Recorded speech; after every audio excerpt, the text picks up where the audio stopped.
E o São Paulo já avisou a Daniel Alves que não conseguirá pagar uma parcela de 6 milhões de reais que vence nesse mês. No vídeo de hoje do canal do Nicola te explico essa história, quero te falar sobre Cavani e a sugestão ou a busca de Palmeiras, Flamengo e Internacional pelo atacante uruguaio, porque não deu certo, para finalizar a lista de dispensáveis feita por Jorge Sampaoli lá no Atlético Mineiro.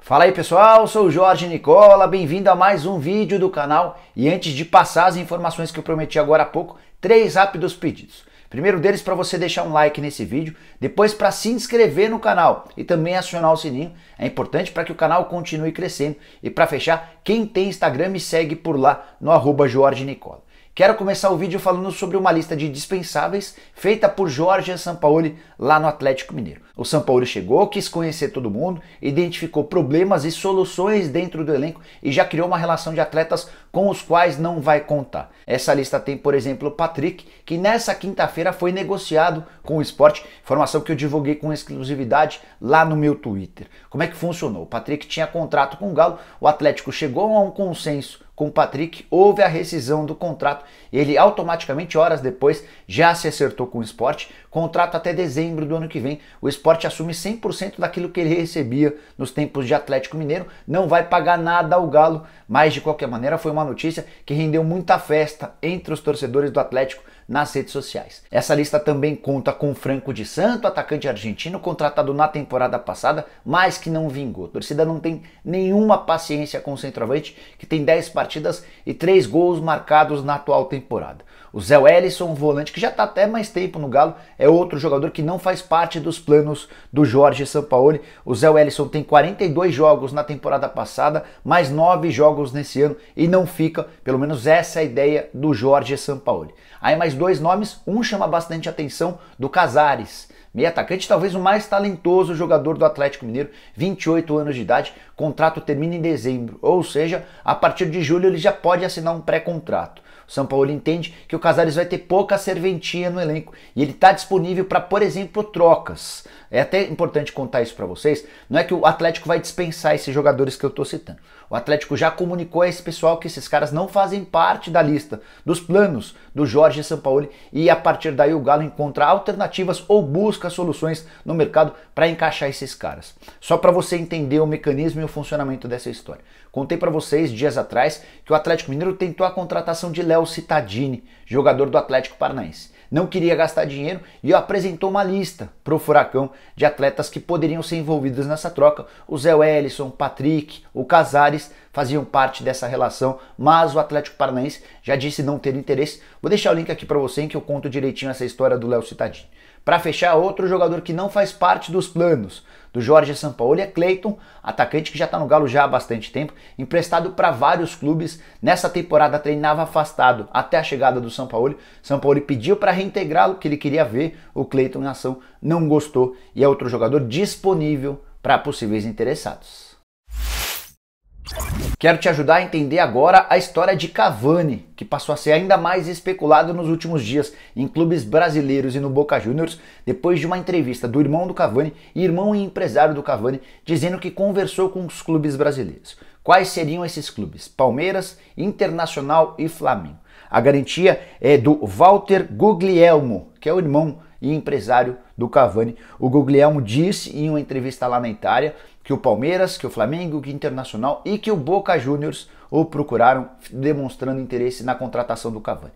Cavani, 33 anos de idade, contrato somente até metade do ano com o PSG, ou seja, nesse exato momento ele já pode assinar um pré-contrato com qualquer clube interessado. Mas, porém, nenhuma das 3 tentativas de clubes brasileiros deu frutos ou avançou. Vou te contar cada um dos casos. O Palmeiras foi aquele que conseguiu levar a história um pouquinho mais adiante. O Walter, em dezembro do ano passado, chegou a visitar a academia de futebol do Palmeiras, na Barra Funda, em São Paulo, a convite do presidente Maurício Gagliotti. As partes conversaram, mas não houve acordo e o negócio já está descartado. Já o Internacional se aproveitou da boa relação do seu ex-treinador, o Odair Hellmann, para tentar um contato com o Walter. O Odair e o Walter são amigos, têm uma relação antiga, e o Odair, na temporada passada, ainda como técnico do Inter, telefonou para o Walter para entender o que o Cavani queria para jogar no futebol brasileiro. O Inter ainda usou o argumento de que se ele se mudasse para Porto Alegre, estaria muito perto de Salto, cidade natal dele, e também dos familiares, mas o Rodrigo Caetano, em entrevista numa live aqui no canal do Nicola, na noite desta sexta-feira, garantiu que não há a menor possibilidade de o Cavani ser contratado, apesar de ter existido toda essa conversa no ano passado. Sobre o Flamengo, as tentativas ou as consultas foram feitas em julho e em setembro do ano passado. As duas a pedido de Jorge Jesus, o cara que estava acostumado a ver o Cavani de perto no futebol europeu. Apesar de falar em nome do Jorge Jesus, apesar de ser o clube mais rico do futebol brasileiro, o Flamengo também não conseguiu avançar nessas conversas e já houve uma desistência, até por isso o Flamengo fechou com o Pedro. Mas por que é tão difícil contratar o Cavani, pelo menos para a realidade do futebol brasileiro, levando em consideração que ele vai ficar livre nos próximos meses? O salário dele no PSG é de 7 milhões de euros por temporada ou 40 milhões e 400 mil reais. Você divide por 12 e chega à conclusão de que o salário dele é de 3 milhões e 300 mil reais, completamente fora da realidade do futebol nacional, mesmo antes da crise, da epidemia do coronavírus. Já era um valor irreal para o futebol brasileiro, agora ainda mais a situação fica impossível. Dá para cravar que o Cavani não vai jogar no Flamengo, no Palmeiras, no Internacional e em nenhum outro clube brasileiro.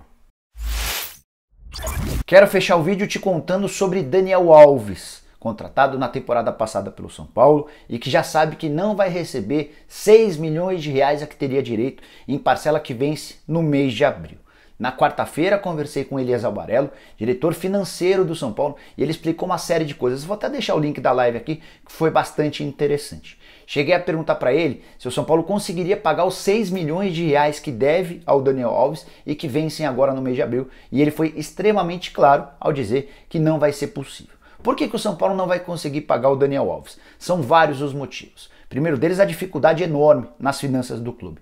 Tem também a pandemia do coronavírus que vai atrapalhar os planos. E enfim, o São Paulo vive um momento de muita dificuldade e já comunicou o Daniel Alves que vai precisar da compreensão do lateral e meia para que essa grana possa ser depositada. O Elias Albarello deu algumas explicações para a tamanha dificuldade e para o não pagamento desses 6 milhões de reais. Uma delas, a realização do jogo contra o Santos de portão fechado. De acordo com ele, perdeu-se ali algo na casa dos 2 milhões de reais, com um detalhe que já havia 1 milhão de reais faturados com venda de ingressos antecipados.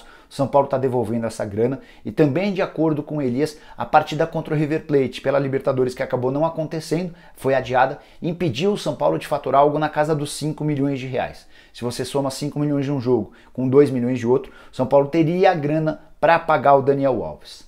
Vale lembrar que o Tricolor também fechou uma parceria com a DAZN, empresa de streaming que faz transmissão de jogos. A DAZN vai explorar o Daniel Alves como garoto propaganda. E a grana desse acordo vai ajudar o Tricolor justamente no pagamento dos direitos de imagem.